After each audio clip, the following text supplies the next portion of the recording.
Okay, here's a Syncro locker differential lock, and you can watch it work.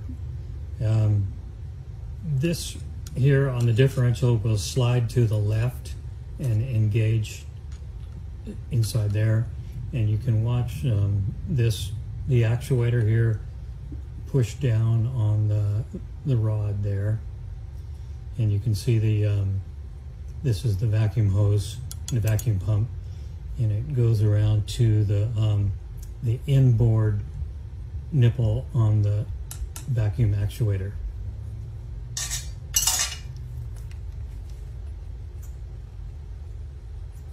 So there it's locked, and there it's unlocked.